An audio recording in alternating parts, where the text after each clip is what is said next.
When it came to putting this together, I always think of building games like a recipe. You need some materials, you need some sort of a story, and you need an experience. You're thinking of it as in terms of what is this going to be made out of? Who is it for?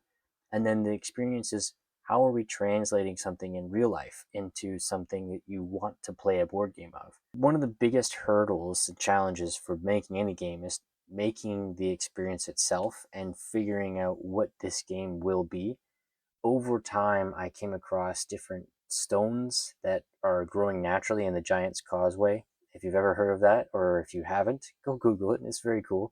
Towers and things like that sort of are invoked by looking at this. And often there are a lot of stories. I came across somebody writing a story about a gigantic tower that goes up into the sky as far as you can see, farther than anyone's ever been, and down below as far as you could possibly get, farther than anyone's ever gone. And in this particular story, really stood out. And I wanted to make a game then that put players in the position of the people building towers that are tall and trying to compete for resources that are limited and spaces on the board. Putting that into shapes is really hard because you have to figure out what's interesting to look at while also make it all seem like it belongs together, sort of. Making a game replayable is not so hard. What you do is often just make it so that the game doesn't start the same way, so it's not as predictable, and you leave it up to the players. You also should try, in this case, I really did try to make these pieces my own.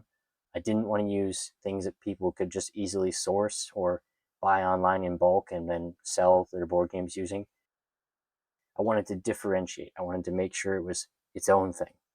What it came down to was, okay, we are making towers into empires, and we're breaking stone, and our rivals became the catchphrase for what this game means. And looking at that idea as the core of what this story game is, you are building empires by building towers, by placing quarries, by out strategically maneuvering your opponent. Designing the artwork was a lot of fun at first, and then became a slog, and then it came backwards into being fun again. Because once you go through so many iterations of looking at something, you start to get a feel for what you want from it. You can see there's like a lot of different versions of this same sort of word. After I decided on the name Quarry, I was able to figure out what way that needed to invoke the style of the game. It ended up being that I wanted it to have what felt like a brush or old fashioned sort of script font for the name, that you could just look at this name and you would recognize what game it is. I also wanted the tops of them to feel like the tops of towers that were building up. So it would be interesting to see, and you would also recognize it from afar. Building that game, however, started differently. I started with just the basic idea of the stacking pieces and just made them two colors. I then played with the colors and made a prototype that I could go places and try it out with people and really see what was working, what was not, how many pieces would necessarily need to be there. I even went on to just start changing the face of the pieces and what they look like and colors. It then evolved to bigger pieces so they were easier to grab, figuring out how to make those pieces fit inside each other better, and then building a board to see whether or not I could do it without the tile. And I really felt that it was the tile that brought it a lot of character.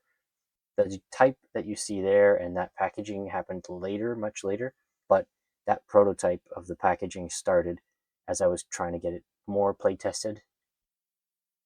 Building the towers changed a lot. There's a couple different versions of the towers, but ultimately it brought it to this final point where we're looking at two very different styles that invoke the sun and the moon and are opposites of each other. They were even made at one point the same color, but then switched so that they would definitely be recognizable on the board whose pieces are whose.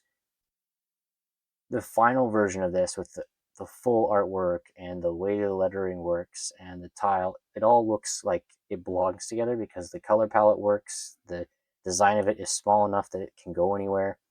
Hopefully it's just the right amount of special versus not something mass manufactured too much, but it also is just a board game that is made by one person. So it's not going to be something that there's wood pieces being made all over the place, though a person could. It's just this is the best version of it at the way it is now. I like the packaging. I could probably do different things with it, but I think giving it a proper heading on the box and that title typeface, giving it a proper look, using that tile, it all makes it look very, very nice and makes you want to know what it is.